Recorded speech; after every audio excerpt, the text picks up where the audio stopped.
नमस्कार प्रिय छात्रों, सक्सेस स्क्वायर में आप सभी का हार्दिक स्वागत है। आशा करती हूँ कि आप सब बहुत स्वस्थ और कुशल होंगे। पढ़ाई भी आप लोगों की बहुत अच्छी चल रही होगी।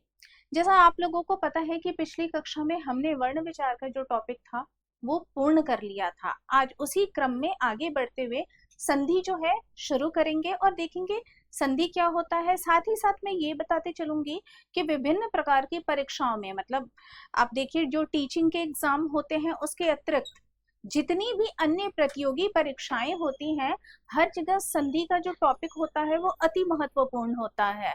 और इससे कम से कम आप मान के चलिए कि लगभग 20 से 25 क्वेश्चन जो है बनते हैं।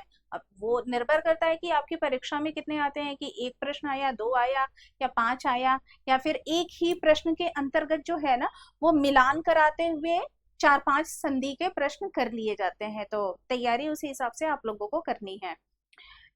संधि के बारे में अगर बात की जाए तो मैं ये कह सकती हूँ ये एक प्रकार की बुनियाद है, एक प्रकार की बुनियाद है। तो जितना मजबूत आपका संधि होगा, है ना, चाहे वो सामाजिक रूप से कहा जाए, पारिवारिक रूप से कहा जाए या फिर हिंदी व्याकरण के संदर्भ में कहा जाए, तो आपकी संधि पर जितनी अच्छी पकड़ है, जितना मजबूत है, आपका जो हिंदी व्याकरण है वो उतना ही अच्छा होते जाएगा।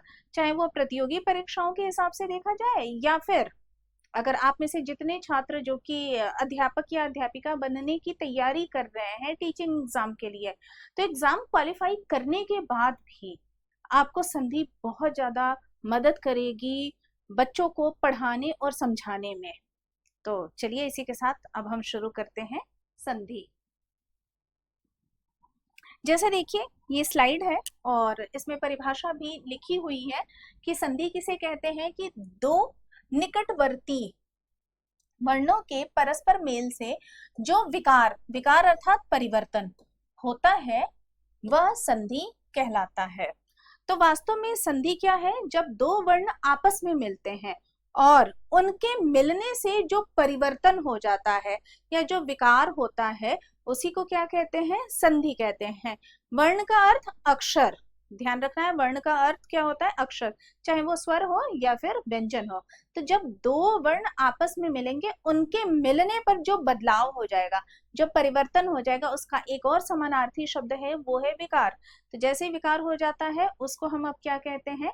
संधि कहते हैं। ये रही संधि की परिभाषा। इसमें बताया गया है कि संस्कृत, हिंदी एवं अन्य भाषाओं में परस्पर स्वरों या वर्णों के मेल से उत्पन्न होने वाले विकार को संधि कहते हैं।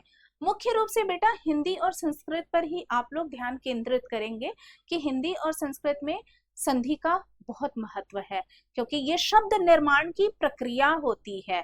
शब्दों का निर्माण कैसे होता है, नए नए शब्दों को हम कैसे समझेंगे, या एकदम से हमारे सामने हमारे समक्ष कोई नया शब्द आ गया, हमें अर्थ नहीं पता पर हमें संधि आती है, तो उसकी सहायता से मैं ये तो नहीं कह सकती कि 100% आप उसका सही अर्थ जान लेंगे, पर लमसम, जिसे कहना ना कि लमसम आप सही अर्थ जानने में सक्षम हो सकेंगे। तो संधि की एक अलग भूमिका होती है। यहाँ पर उदाहरण के लिए देखिए बेटा, सम जमा तोष संतोष, देव जमा इंद्र देवेंद्र, भानु जमा उदय भानुदय। तो इस प्रकार से आप देख रहे हैं कि ये कुछ उदाहरण है जो दो अलग अलग वर्णों से, तो म और ये इस प्रकार से मिलकर बना संतोष।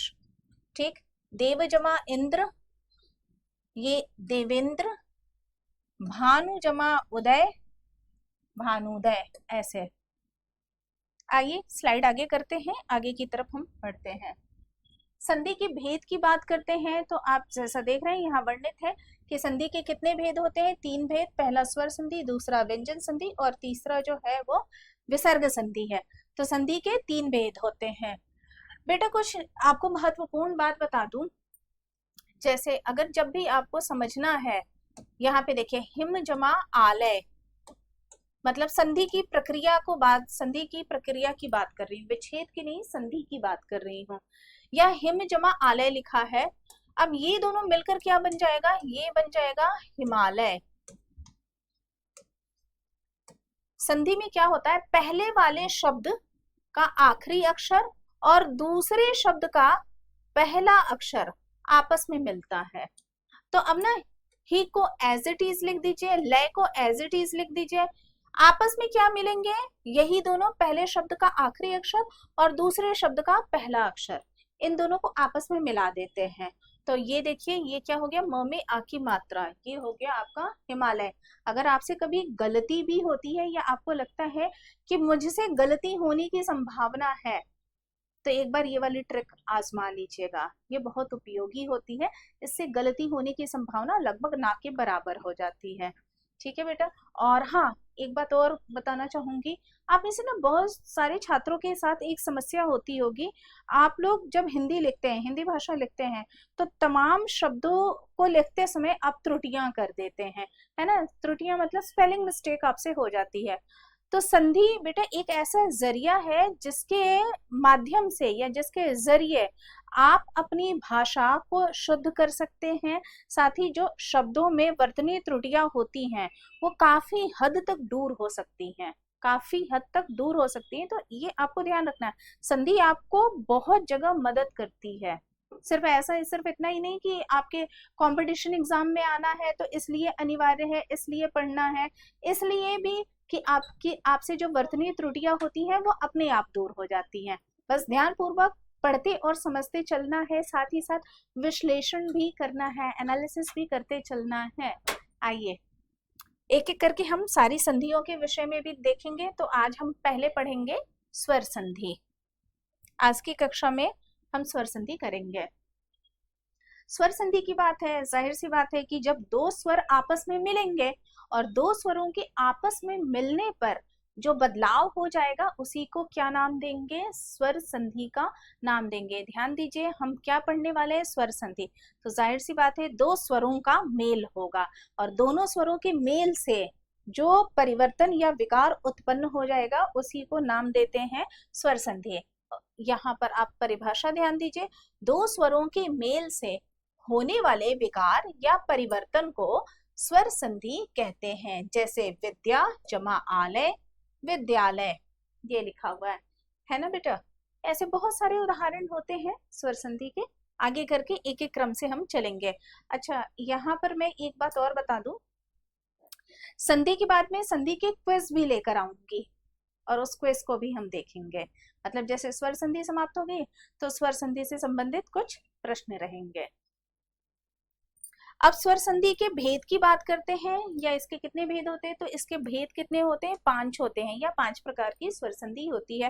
पहला दीर्घ संधि, बेटा ये इस पर स्टार बना लीजिएगा, अति महत्वपूर्ण है, परीक्षा में इससे बहुत सारे प्रश्न किए जाते हैं। फिर उसके बाद गुण संधि, ये भी अति महत्वपूर्ण है, यहाँ से भी बहुत सारे प्रश्न आते हैं। फिर उसके बाद वृद्धि संधि, चौथा यण संधि, यण संधि पर भी स्टार बना लीजिए, यहाँ से बहुत सारे प्रश्न आते हैं। और अंत में है अयादि संधि।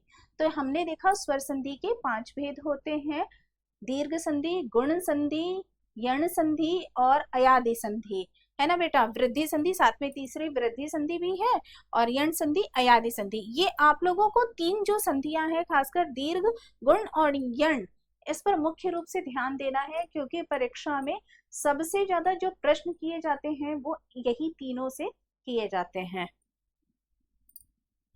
अगली स्लाइड में बढ़ते हैं बेटा, दीर्घ संधि पर आते हैं। दीर्घ संधि की बात करने में बेटा तो 3 चीजें मुख्य रूप से आती हैं, आ, ई और ऊ। आपको ये ध्यान रखना है, हर हालात में यही आएंगे, ठीक है। ये आप लोगों को अच्छी प्रकार से ध्यान रखना है। अब यहाँ ध्यान दीजिए, ह्रस्व या दीर्घ अ, छोटी ई, छोटा ऊ के बाद यदि ह्रस्व या दीर्घ अ, ई, उ, आ जाए तो दोनों को मिलाकर दीर्घ आ, बड़ी ई और बड़ा ऊ हो जाते हैं। जैसे अ और आ, ये बन जाता है आ। कहने का तात्पर्य ये है बेटा कि जब दीर्घ संधि की हम बात करते हैं तो मान लीजिए कि पहले वाला अक्षर अगर ह्रस्व है और बाद वाला भी ह्रस्व है, तो ये दोनों मिलकर बन जाएंगे दीर्घ। ठीक है, इसके बाद मान लीजिए पहला ह्रस्व है और उसके बाद जो दूसरा स्वर आ रहा है वो दीर्घ है, तो भी इस हालात में हो जाएगा दीर्घ। फिर दीर्घ है और उसके बाद ह्रस्व स्वर आ गया तो वो भी आपका बन जाता है दीर्घ, तथा दीर्घ और दीर्घ भी मिलकर बन जाता है दीर्घ स्वर। ये ये ध्यान दीजिए। तो इस प्रकार से देखिए यहाँ पर, यहाँ आपको कुछ उदाहरण के माध्यम से समझाया जाएगा। यहाँ ध्यान दीजिए, ह्रस्व अ और ह्रस्व अ मिलकर दीर्घ आ। एक उदाहरण है धर्म जमा अर्थ धर्मार्थ, धर्म जमा अर्थ धर्मार्थ, ये ध्यान दीजिए। तो धर्म की बात करते हैं तो यहाँ पे जो म है बेटा, इसमें भी अ है और साथ में ये भी क्या है आपका अ। तो अ और अ मिलकर आपस में क्या बन गया, आ, और म में लग गई आ की मात्रा, धर्मार्थ। एक बात और मैं आप लोगों को बताना चाहूंगी, आप में से बहुत सारे छात्र कहेंगे कि मैम यहाँ तो म लिखा है, अ कहाँ से आ गया। तो यदि कोई भी व्यंजन, कोई भी व्यंजन है, अगर हमें उसमें कोई मात्रा विजिबल नहीं हो रही है, जैसे उदाहरण के तौर पर यहाँ पे धर्म था, तो म में हमें कोई मात्रा विजिबल नहीं हो रही है, पर एक चीज और ध्यान दीजिए, म के नीचे हलंत भी तो नहीं लगा है, इसका मतलब म पूरा है, अर्थात उसमें अ है, उसमें क्या है, अ है, उसमें अ निहित है। इस बात का ध्यान रखना, उसमें अ क्या है, निहित है। तो इसलिए म में से जब हमने स्वर निकाल दिया तो म का अ और अ मिलकर क्या बन गया, आ, और म में लग गई आ की मात्रा और ये हो गया धर्मार्थ। ठीक है, अगला ह्रस्व और दीर्घ, ये क्या हो गया, दीर्घ। अ जमा आ मिलकर भी क्या बन रहा है, आ। उदाहरण के तौर पर हिम जमा आलय, अब ये क्या बन गया, हिमालय, जैसा कि मैंने शुरू में ये समझाया था, ये उदाहरण भी दिया था। अगला उदाहरण देखिए, पुस्तक जमा आलय, जो कि इसी से मिलता जुलता है, पुस्तकालय। आ जमा अ, विद्या जमा अर्थी, विद्यार्थी। विद्या का अर्थ आप लोगों को पता ही है, अर्थी का अर्थ होता है प्राप्त करने वाला या ग्रहण करने वाला। अर्थ भी आप लोग साथ साथ नोट कर लेंगे, प्राप्त करने वाला या ग्रहण करने वाला, उसको हम क्या नाम देते हैं, विद्या को प्राप्त करने वाला या विद्या को ग्रहण करने वाला विद्यार्थी। आ जमा आ, विद्या जमा आलय, विद्यालय। अब ये हो गया, आलय का अर्थ होता है घर, साथ ही साथ आप लोग ना शब्दों के अर्थ लिख लीजिएगा, आप लोगों का पर्यायवाची अपने आप तैयार होते जाएगा। तो आलय का अर्थ होता है घर, और विद्या का घर क्या, विद्यालय, वहीं पर तो जाकर हम ज्ञान प्राप्त करते हैं, विद्या प्राप्त करते हैं। आगे बढ़ते हैं बेटा। अब देखिए, अब हम आते हैं ई पर।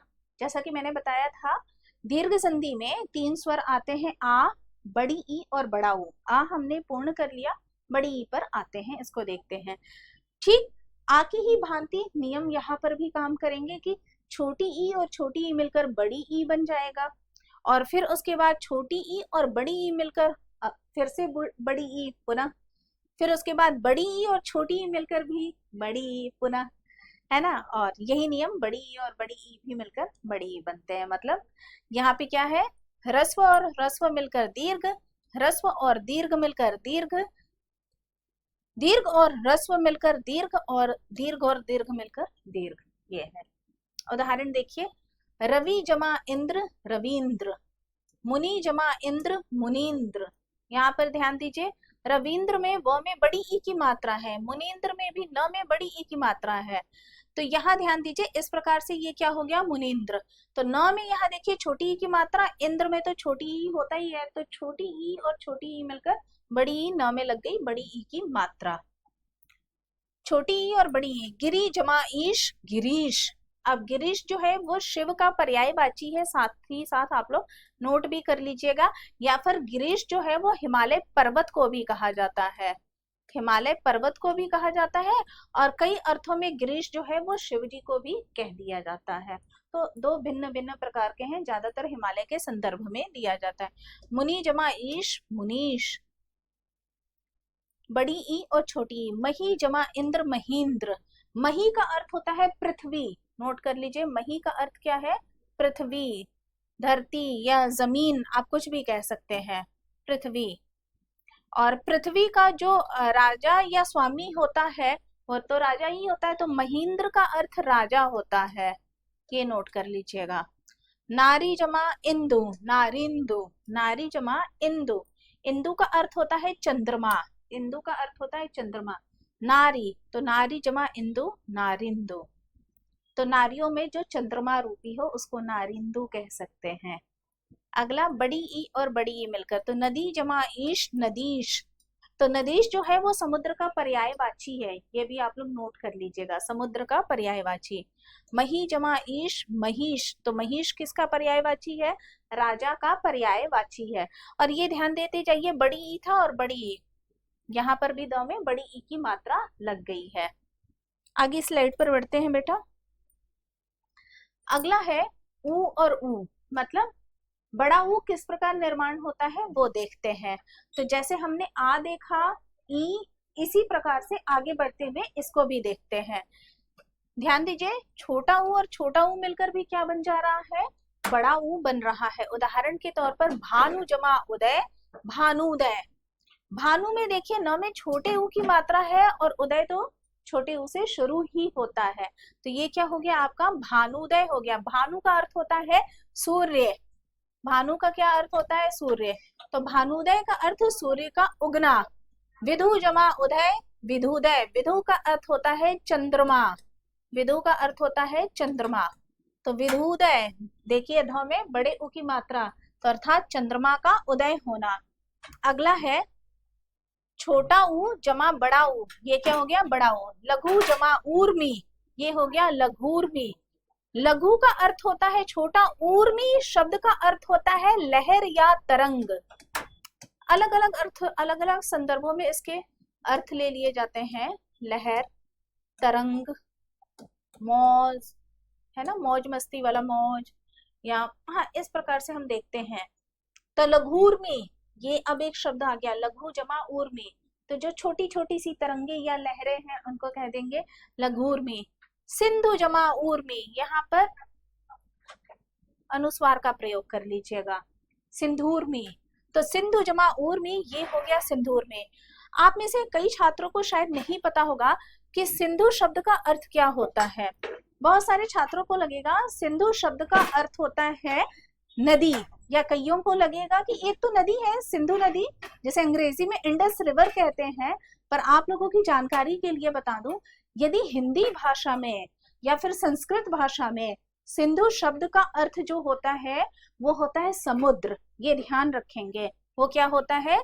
समुद्र होता है। ये साथ ही साथ आप लोग ना बहुत सारे, देखिए मैं कह रही हूँ कि जब मैं संधि पढ़ाऊंगी तो बहुत सारे शब्दों का पर्यायवाची भी साथ साथ करवाते जाऊंगी, तो आप लोग इसे ध्यान रखेंगे। तो हिंदी भाषा और संस्कृत भाषा में सिंधु शब्द का अर्थ होता है समुद्र, और ऊर्मी का अर्थ तो मैंने बता दिया, लहर या तरंग। तो समुद्र में उठने वाली लहरें, उसे हम कहेंगे सिंधूर्मी। अगला बड़ा ऊ और छोटा ऊ मिलकर बड़ा ऊ, तो वधू जमा उत्सव, वधूत्सव। भाई विवाह जब होता है तो विवाहोपरांत जब बहू पहली बार ससुराल में आती है तो धूमधाम से एक उत्सव मनाया जाता है। जैसे आम बोलचाल की भाषा में कह देते हैं कि आज तो हमारे यहाँ रिसेप्शन पार्टी है, बहू आई है। कई लोग बहू भोज भी कह देते हैं। तो आप में से जब बहुत सारे छात्र अपनी शादी का कार्ड छपवाए ना, तो तब आप वधूत्सव शब्द का प्रयोग करें, ये ज्यादा अच्छा लगेगा। और अगर आपका कोई मित्र पूछे कि भाई ये कौन सी वाली रस्म है, हम तो जानते नहीं, तो आप बोल दीजिएगा कि बेटा ये वो वाली रस्म है जिसमें 500 रुपए देने से काम नहीं चलेगा, कम से कम 1000 रुपए लेकर आओ, है ना। तो क्योंकि बहू को देखेंगे या वधू को देखेंगे तो मुंह दिखाई देनी ही पड़ेगी। तो वधूत्सव, तो बहू के आने के उपलक्ष्य में जो धूमधाम से पार्टी दी जाती है, एक सेलिब्रेशन की जाएगी, उसे कहा जाएगा हिंदी में वधूत्सव। ये ध्यान रखेंगे आप लोग। तो आप लोग चाहे तो कार्ड में मेंशन करवा सकते हैं अपने शादी के कार्ड में। आगे देखिए, वधू जमा उल्लेख, वधुल्लेख। वधू का अर्थ फिर से दुल्हन या बहू, उल्लेख मतलब बहू के द्वारा कुछ कहा गया, तो वो हो जाएगा वधुल्लेख। इस प्रकार से बड़ा ऊ और बड़ा ऊ मिलकर भी बड़ा ऊ, तो भू जमा ऊर्ध्व। अब ये क्या हो जाएगा? भूर्ध्व। यहाँ ध्यान दीजिए, ऊर्ध्व शब्द आप लोगों ने कई बार सुना होगा, और जब हम बात करते हैं कि ये जो इस प्रकार की रेखा आप देख रहे हैं, इसे कहते हैं ऊर्ध्वाधर रेखा, है ना, वर्टिकल लाइन जिसे कहते हैं। और ये वाली जो लाइन रहती है इसे हॉरिजॉन्टल कहते हैं, जिसे हिंदी में कहते हैं क्षैतिज रेखा। तो जमीन पर अगर कुछ भी इस प्रकार की आकृति है जो कि इस प्रकार है, खड़ी आकृति है उसे कहा जाता है भूर्ध्व। अब भूर्ध्व के अंतर्गत पहाड़ और पठार दोनों आ जाएंगे, मतलब जमीन पर कोई भी जो उभरा हुआ भाग है उसे भूर्ध्व कहा जा सकता है। शब्द का उच्चारण आप लोग ध्यान रखिएगा, बहुत सारे छात्र जो है इसके शब्द का उच्चारण गलत करते हैं। शब्द का उच्चारण क्या है? भूर्ध्व। र की जो ध्वनि है वो भ के बाद आएगी, न कि धनुष वाले ध के बाद आएगी, तो ये भी ध्यान रखना है आप लोगों को। तो ये क्या हो जाएगा? भूर्ध्व। अगला है वधु जमा ऊर्जा, वधूर्जा। तो वधु से भी कुछ ऊर्जा प्राप्त होती है क्या? है वधूर्जा, ऊर्जा का मतलब एनर्जी, और वधु जमा ऊर्जा। भाई बहू जब घर में आती है तो कुछ ना कुछ ऊर्जा तो लेकर आती ही है, तो उसके आने पर सारे घर में जो माहौल बनता है सब में नई ऊर्जा का संचार हो जाता है घर के बाकी सदस्यों में, तो इसलिए वधु से वधूर्जा। आगे बढ़ते हैं। इस प्रकार से हमने देखा कि हमारी दीर्घ संधि जो है वो पूर्ण हो चुकी है और बहुत महत्वपूर्ण थी। अगला हम बढ़ते हैं गुण संधि पर, स्वर संधि का दूसरा भेद, उसके अंतर्गत आते हैं। बेटा ये भी काफी महत्वपूर्ण है क्योंकि आपके जो शब्द संपदा है उसमें बढ़ोतरी होती है इसके माध्यम से। शब्द संपदा अर्थात आपकी वोकैब, जब आप किसी से बातचीत करते हैं या आप कुछ लिखते हैं, लिखकर अपने भावों की अभिव्यक्ति करते हैं, उसमें आपके शब्द जो हैं वो बड़े महत्वपूर्ण है, आपके व्यक्तित्व में निखार लाते हैं। तो संधि क्या है? वास्तव में आपके शब्द कोश को संपन्न बना रही है। जब आप किसी के समक्ष अपनी बातों को रखेंगे या लिखेंगे तो संधि से निर्मित शब्दों का कभी प्रयोग कीजिएगा, देखिए आपके व्यक्तित्व में 4 चांद लग जाएंगे। इसी के साथ हम पढ़ते हैं अभी गुण संधि, इसको समझते हैं। गुण संधि की बात करें, इसमें 3 चीजों पर ध्यान रखना है। ए, ओ और अर आता है। ए, ओ और अर। इसका एक बार मैं सांकेतिक रूप भी लिख देती हूँ। ए को जब हम संकेत के रूप में लिखेंगे तो शिरोरेखा पर एक मात्रा, इस प्रकार से। जब ओ लिखेंगे तो शिरोरेखा मतलब ओ की मात्रा के रूप में लिखेंगे। और जब अर की बात करेंगे तो यहाँ ध्यान दीजिए, र के नीचे लगा हुआ है हलंत, तो इसका मतलब र कहा जाएगा शिरोरेखा पर ऐसे रेफ के रूप में। तो ये आप लोगों को महत्वपूर्ण बातें ध्यान रखनी है गुण संधि के अंतर्गत। ठीक है, सांकेतिक रूप से भी मैंने समझा दिया कि किस प्रकार से जब हम शब्द लिखेंगे तो शब्दों में ये किस प्रकार से मात्राओं के रूप में ये आ जाएंगे। उदाहरण के माध्यम से हम समझते चलेंगे। तो सबसे पहले वाला हम ए वाला नियम करेंगे, है ना बेटा, यहाँ ध्यान दीजिए। तो यहाँ पे ध्यान दीजिए, यहाँ पर भिन्न स्वर आपस में मिल रहे हैं। दीर्घ में हमने क्या देखा था? समान स्वर थे, सजातीय थे। यहाँ पर हम देख रहे हैं थोड़ा सा विजातीय हो गया है, मतलब भिन्न हो गया है। अ और छोटी ई मिलकर क्या बन रहा है? ए बन रहा है। एक उदाहरण देखिए, नर जमा इंद्र, अब ये बन गया नरेंद्र। नर का अर्थ क्या होता है? मनुष्य।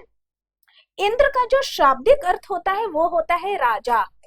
इंद्र देवता आप लोग मत समझ लीजिएगा गलती से, इंद्र का शाब्दिक अर्थ होता है राजा।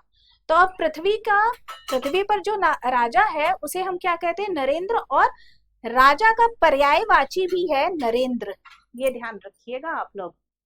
ठीक है, तो नर जमा इंद्र, नरेंद्र। ये देखिए र का अ और ई आपस में मिलकर क्या बन गया? ए, और र में लग गई यहाँ पर ए की मात्रा, नरेंद्र, क्योंकि ए आ रहा था।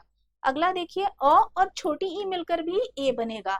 नर जमा ईश, नरेश, ये भी राजा का पर्यायवाची है बेटा, ये भी राजा का पर्यायवाची है। आ जमा छोटी ई ए, महा जमा इंद्र, महेंद्र, ये शिव का पर्यायवाची है। आ जमा बड़ी ई, महा जमा ईश, महेश, ये भी शिव का पर्यायवाची है। इंद्र का मतलब राजा, तो देवताओं में अगर सर्वोच्च कोई है तो वो शिव है, और देवताओं में भी अगर कोई सर्वोच्च देवता है या ईश्वर है तो वो देवों को देव, महादेव। तो इसलिए महेश किसका पर्यायवाची है? शिव का पर्यायवाची है। आगे ठीक है बेटा, आगे बढ़ते हैं। अब देखिए ओ वाले नियम पर हम आ जाते हैं। ओ में देखते हैं सबसे पहले, अ और छोटा ऊ मिलकर भी क्या बन जाता है? ऊ बन जाता है। जैसे ज्ञान जमा उपदेश, ज्ञानोपदेश। उच्चारण पर भी आप लोग ध्यान रखेंगे, ज्ञानोपदेश मतलब न में क्या लग गई? ओ की मात्रा लग गई, और ऊ क्या है? हट गया। तो ज्ञानो और ये पदेश हो गया, ज्ञानोपदेश। एक अन्य उदाहरण भी देख लेते हैं, जैसे कि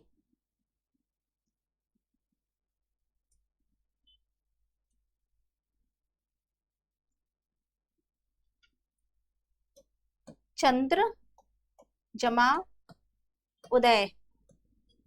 कभी कभी बेटा कुछ ना कुछ तकनीकी समस्याएं हो जाती हैं ऑनलाइन क्लास में, कभी कभी ऐसा होता है, और मशीन ही है, क्या कहा जा सकता है। चंद्र जमा उदय, ये क्या हो गए, चंद्रोदय, ये भी ध्यान दीजिए।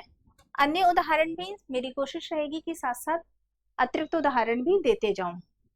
तो यहाँ ध्यान दीजिए, द्र मतलब द था और ये ऊ था, और ये क्या हो गया, चंद्रोदय हो गया। उसके बाद देखिए, आ जमा बड़ा ऊ मिलकर भी क्या बन जाता है, ओ बन जाता है। तो जैसे महाजमा उत्सव महोत्सव, क्या हुआ बेटा, महाजमा उत्सव महोत्सव। आ और छोटा ऊ मिलकर भी बन जाता है, ओ बन जाता है, तो ये हो गया महोत्सव। इसी प्रकार से अगर मैं अन्य उदाहरण लूं, तो गंगा जमा उत्सव, गंगा नदी के किनारे ना तमाम प्रकार के उत्सव मनाए जाते हैं, तो इसको बोल देंगे गंगोत्सव, गंगोत्सव। अ जमा बड़ा ऊ, ये भी बनता है ओ। जल जमा ऊर्मी, जलोर्मी, अर्थात जल में उठने वाली लहरें या तरंगे, उनको कहा जाता है जलोर्मी। अन्य उदाहरण भी ले लेते हैं, जैसे नव जमा ऊढ़ा, ये क्या हो जाएगा बेटा, नवोढ़ा, नवोढ़ा। ऊढ़ा का अर्थ होता है दुल्हन, और नव का अर्थ नई, तो नई दुल्हन को नवोढ़ा भी कहा जा सकता है। आप लोगों को ना साथ साथ बहुत सारे पर्यायवाची भी बेटा पता चलते रहेंगे, जैसे मैंने कहा कि मैं साथ ही साथ पर्यायवाची शब्द भी बताते चलूंगी। तो दुल्हन, दुल्हन का पर्यायवाची ऊढ़ा, और नवोढ़ा मतलब नई दुल्हन। अगला ध्यान दीजिए, आ जमा बड़ा ऊ, और एक उदाहरण दिया गया है महाजमा ऊर्मी महोर्मी। हम अन्य उदाहरण भी देख लेते हैं, जैसे महाजमा ऊर्जा, ये क्या हो गया, महोर्जा, अर्थात अत्यधिक ऊर्जा, ऊर्जा अर्थात एनर्जी, तो महोर्जा तो बहुत अधिक ऊर्जा। आगे अब हम आ जाते हैं अर वाले नियम पर, है ना बेटा। देखिए हमारा ओ वाला जो है ना वो समाप्त हो गया है, अब हम आगे बढ़ेंगे अर। इसमें मात्र 2 नियम है, तो अ और ऋषि वाला री मिलकर भी अर बनता है, साथ में आ और ऋषि वाला री मिलकर भी अर ही बनेगा। देखिए र के नीचे बेटा ध्यान दीजिए हलंत लगा हुआ है, इसका मतलब र कहा जाएगा शिरोरेखा पर रेफ के रूप में, जैसे देवर्षि में लगा है, महर्षि में लगा है। उदाहरण के लिए हम देखते हैं देव जमा ऋषि, तो व का अ और ऋषि वाला री जब आपस में मिले तो क्या बन गया, अर, क्या बन गया, अर। और जो र आधा था वो कहा जाकर लग गया शी पर। इसको थोड़ा सा मैं तोड़ कर समझाती हूँ डिटेल में। देखिए देव जमा ऋषि, ये शब्द है हमारे पास। अब व में क्या है, अ है। मैंने कहा कि अगर हमें कोई मात्रा विजिबल नहीं हो रही है तो इसका मतलब ये नहीं कि इसमें मात्रा नहीं है, इसमें अ निहित है। तो व का अ, यहां ध्यान दीजिए, और साथ में ऋषि वाले री का री, ये आपस में मिल गया। देखिए वैसे हालात में व क्या बन जाता था, वो हो जाना चाहिए था आधा, क्यों, व में से अ निकला तो व के नीचे हलंत, व रह गया हमारा आधा। अ और ऋषि वाला री अब आपस में मिलेंगे, और ये हमने शी को ना एज इट इज लिख दिया, ये ध्यान दीजिए। अब वो हमारा क्या है, इसको नीचे करते हैं, वो हमारा है आधा हलंत। और ऋषि वाला री मिलकर क्या बन रहा है, अर बन रहा है, ये ध्यान दीजिए। अब यहाँ पर अ कहाँ जाके मिल जाएगा, वो के साथ, तो वो तो हो गया हमारा पूरा, र हमारा क्या है आधा, और शी। तो जब भी र दो व्यंजनों के बीच में आ जाता है ना, तो वो कहाँ जाके लग जाता है, बाद वाले व्यंजन की शिरोरेखा पर। तो वो जमा आधा र और जमा में ये शी। तो अब ऐसे तो लिखेंगे नहीं, तो हम फिर कैसे लिखते हैं, इस प्रकार से लिख देंगे देवर्षि, ऐसे, ये ध्यान दीजिए। आशा करती हूँ आप लोगों को ये बात समझ में आ गई होगी, है बेटा। तो कैसे ऋषि वाला जो री है वो कैसे जाके मिला इस प्रकार से अ से, और अ से मिलने के बाद फिर अर बना, अर बना तो ये जो अ था जो कि वह आधा था उसके साथ मिल गया तो वह अपने आप पूरा हो गया, और ऋषि वाला जो री है वो शिरो रेखा पर लग गया। अगर ये विधि आप लोगों को थोड़ी सी कठिन लगी हो ना तो बस इतना ध्यान रखिए कि जो पहले वाला शब्द है ना उसको एज इट इज लिखना है, इसमें क्या करना है, एज इट इज लिखना है, और बाद वाले शब्द का जो आखिरी अक्षर रहेगा ना उसी में, या जो बाद वाला अक्षर रहेगा, री के बाद वाला अक्षर रहेगा उसमें रेफ लगा देना है। जैसे यहाँ पर देखिए, देव जमा ऋषि देवर्षि, महा जमा ऋषि, अब यहाँ पे आ की मात्रा हट जाएगा, सिर्फ मह हो जाएगा, और ये शी, अब शी में क्या लग जाएगा, रेप, तो ये हो गया महर्षि। इस प्रकार से भी आप ध्यान रख सकते हैं। अन्य उदाहरण भी एक दो हम देख लेते हैं थोड़े से इसके।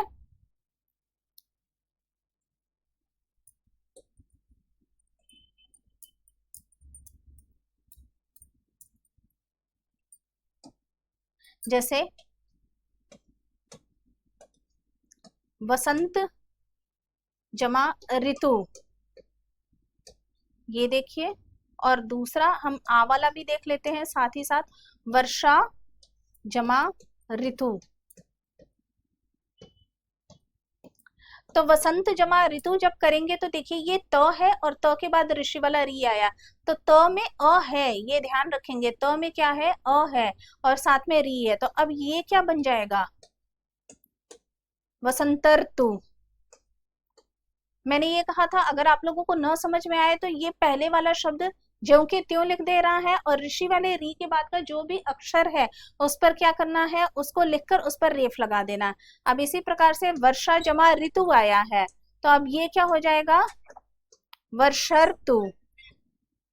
ये ध्यान दीजिए, ये क्या हो जाएगा, ये हो जाएगा वर्षर्तु। तो वर्षा जमा ऋतु, क्योंकि आ की मात्रा नहीं लगानी है, जैसे यहाँ पे था ना कि महाजमा ऋषि, तो इसमें भी आ की मात्रा हट गई है, तो यहाँ पर भी क्या होगा, आ की मात्रा हट जाएगी, तो वर्षा जमा ऋतु वर्षर्तु। तो रेफ तो हम रखने ही रहेंगे ही, रहने ही देंगे, तो शौ पर रेफ ज्यों के त्यों है, और इस प्रकार से ये आगे बढ़ गया।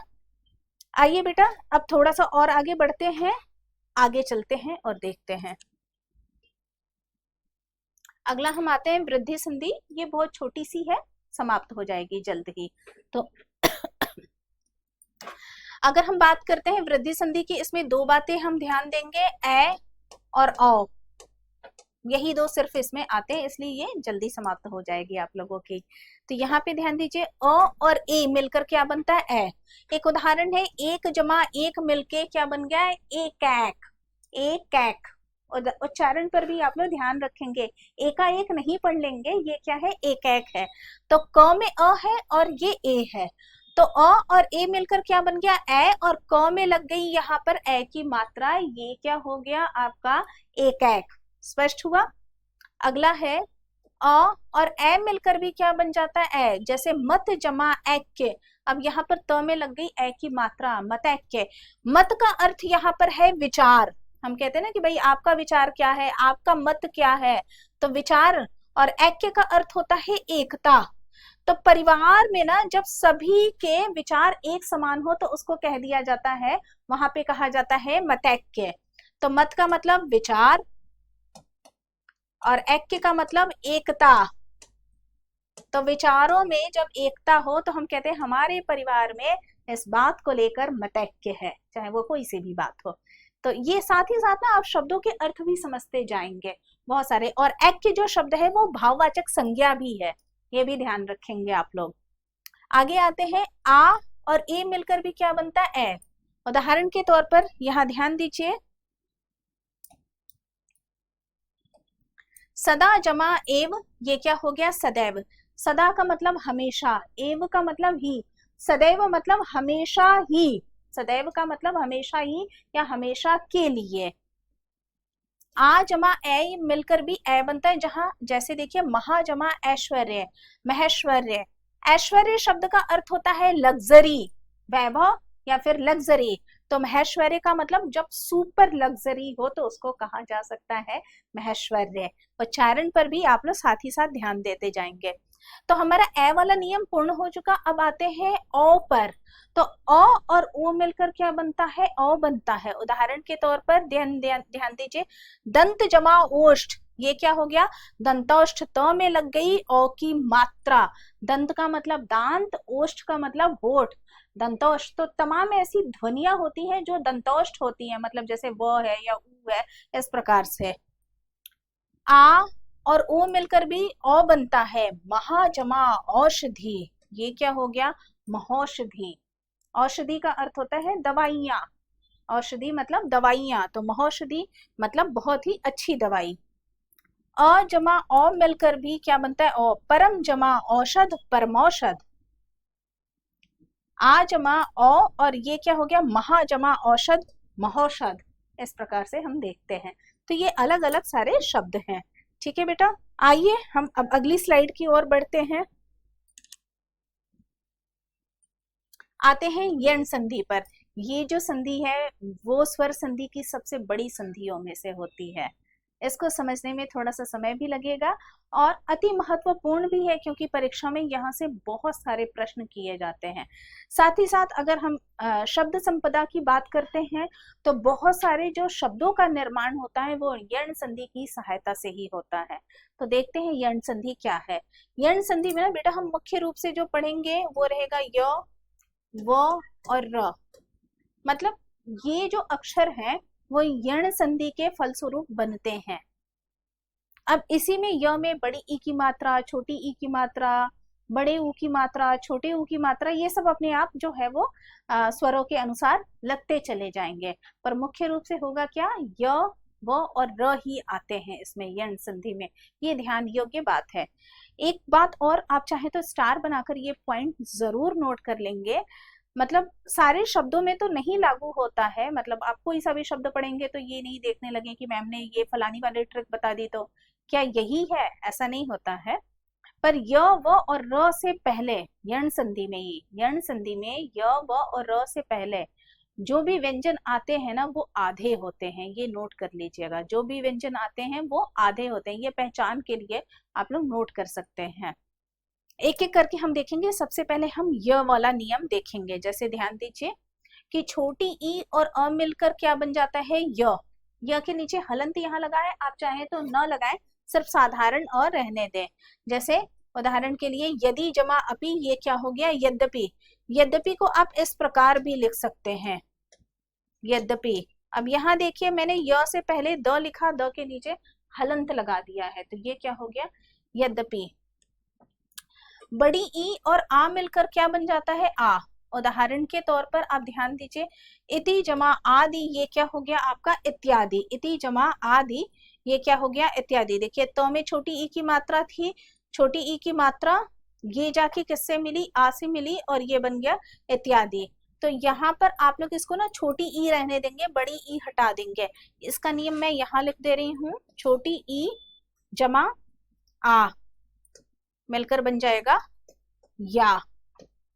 उदाहरण के तौर पर इति जमा आदि, त में देखिए छोटी ई की मात्रा। इति का अर्थ होता है समाप्त होना, आदि का अर्थ होता है शुरू होना। तो इत्यादि जैसे हम अंग्रेजी में बोल देते हैं एसेट्रा, है ना, वो है। अगला है बड़ी ई और अ मिलकर भी क्या बनता है, य। जैसे नदी जमा अर्पण, नदी अर्पण, मतलब नदी में आप फूल इत्यादि अर्पण करते हैं, चढ़ाते हैं, तो उसको बोलते हैं नदी अर्पण। तो छोटी ई और अ मिलकर भी क्या बनता है, य बन गया। उदाहरण के लिए ये। अब यहाँ ध्यान दीजिए, बड़ी ई और आ मिलकर भी क्या बन जाएगा, या बनेगा। यहाँ पर य में आ की मात्रा नोट कर लीजिए, या। जैसे देवी जमा आगमन, दिव्यागमन। अब देखिए य से पहले वह आया है, वह आधा है। मैंने बताया था कि य से पहले जितने भी अक्षर आएंगे वो सब के सब, या जितने व्यंजन आएंगे वो अक्सर आधे ही रहते हैं। तो ये क्या हो गया आपका, दिव्यागमन हो गया। बड़ी ई और आ मिलकर या, देवी जमा आगमन, दिव्यागमन। आगे आ जाइए। अब आता है व वाला नियम। तो छोटा ऊ और अ मिलकर क्या बनेगा, व बनेगा। क्या बनेगा, व। जैसे अनु जमा आय, अनव्यय, ये। या फिर एक और उदाहरण ले लेते हैं, अनु जमा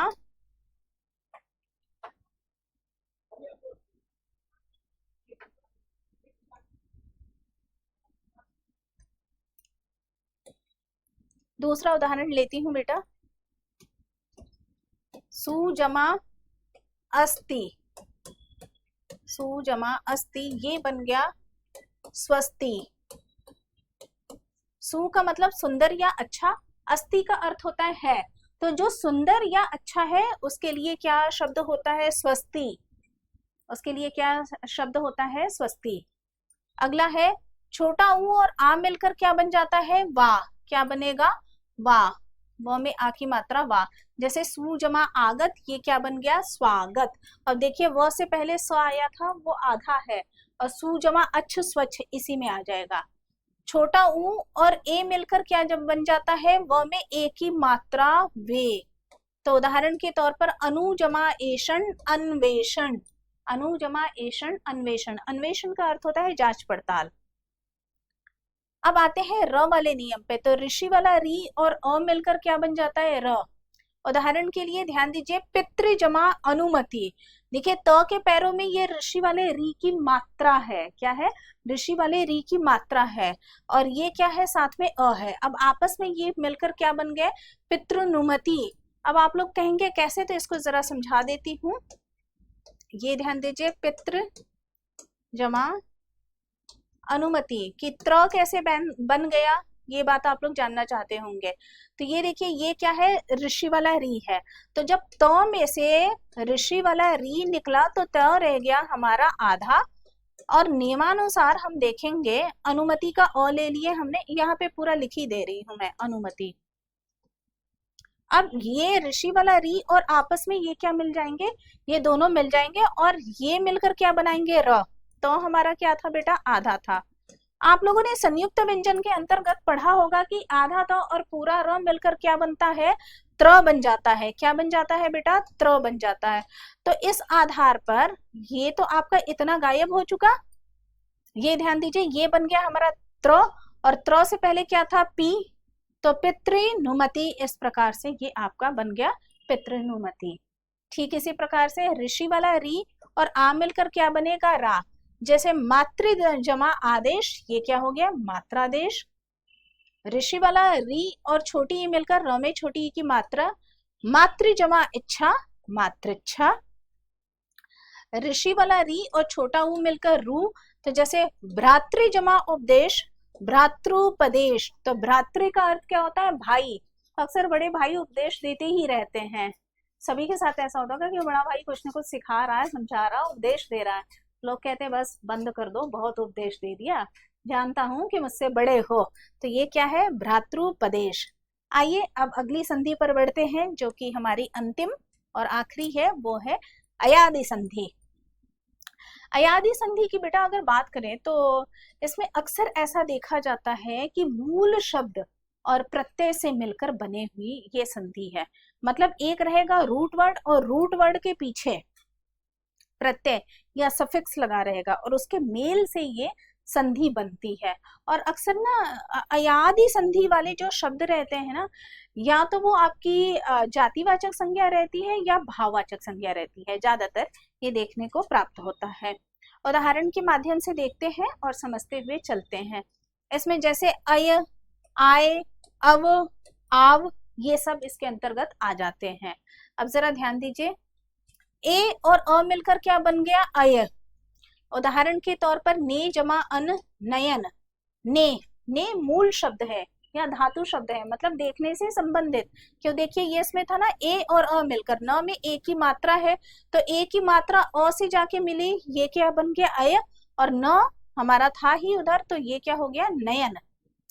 ए जमा अ, ये क्या हो गया? आय, ए। अब यहाँ पे देखिए एक मात्रा की वृद्धि हुई है, तो यहाँ पर भी एक मात्रा की वृद्धि हो जाएगी। जैसे गै जमा अक, गायक।